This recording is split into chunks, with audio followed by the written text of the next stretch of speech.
Part 5. Deciding. Chapter 38. Michael was in the hospital for 2 weeks.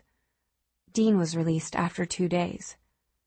But even once we were back at the house, even once the case was closed, none of us had really recovered. Genevieve Ridgerton had survived. Barely. She'd refused to see any of us, especially me. Michael had months of physical rehabilitation ahead of him. The doctors said he might never walk without a limp again. Dean had barely said a word to me.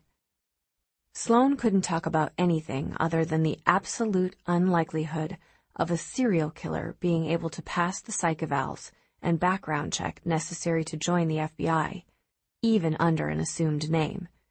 And I was dealing with the fact that Lacey Locke, nay, Hobbs, was my aunt. Her story had checked out. She and my mother were born and raised outside of Baton Rouge, though both had shed their accents along the way. Their father, Clayton Hobbs, had been convicted twice of assault and battery, once against his wife, who ran off when my mother was 9 and Lacey was 3. The girls had attended school until the ages of 10 and 16, but the system had lost them somewhere along the way. They'd grown up in hell. My mother had gotten out. Lacey hadn't. The Bureau cross-referenced Lacey's murders with cases that Briggs's team had worked, and they discovered at least 5 more that fit the pattern. The agents would fly out on a case, Lacey would slip away, and somewhere, 40 or 50 miles away, someone would disappear. They would die. And if a police report was filed, it never made its way to the FBI's attention, because the crime didn't appear to be serial in nature. The woman who'd called herself Lacey Locke had paid attention to state lines. She'd never killed in the same state twice, until I joined the Naturals program. She'd escalated then, committing a series of murders here in D.C. as she became increasingly fixated on me. At least 14 people were dead, and a senator's daughter had been kidnapped and gravely injured. The case was a nightmare for the Bureau, and a nightmare for us. The prohibition against Naturals' participation in active cases was back and stronger than ever. Director Sterling had managed to keep our names out of the news this time. As far as he was concerned, all anyone needed to know was that the killer was dead. My aunt was dead. Just like my mother.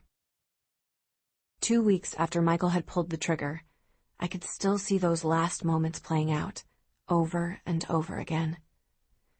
I sat beside the pool, dangling my feet in the water, and wondering what happened next. Where did I go from here? If you're going to leave the program, leave. But for God's sake, Cassie, if you're going to stay, stop moping around like your kitty cat has cancer and do something about it.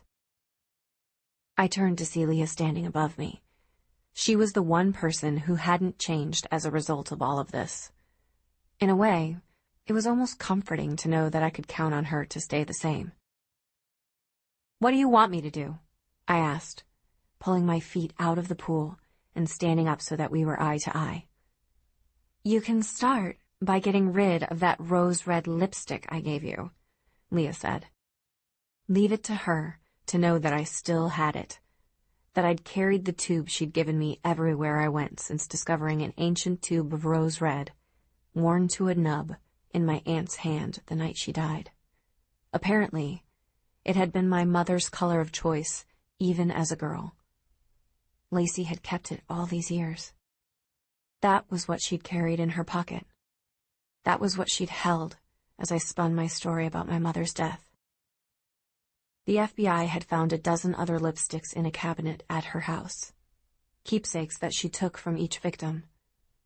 A little sister, dying to be like Big Sis, stealing her lipstick until the end. She was the one who'd given the makeup to Leah. She'd bought a fresh tube of rose red just for me, and Leah had played right into her hands. Now that it was over, I should have thrown the lipstick away, but I couldn't seem to bring myself to do it. It was a reminder of the things my aunt had done, of what I'd survived, of my mother and the fact that Lacey and I had both joined the FBI in hopes of finding her killer. A killer who was still out there. A killer who not even a psychotic, obsessive FBI agent had been able to find. Since joining the program, I'd gained and lost a mentor and seen my mother's only other living relative shot dead. I'd helped take down a killer who'd been recreating my mother's death for years, but I was still no closer to finding the monster who'd actually killed her. I might never get answers. They might never find her body.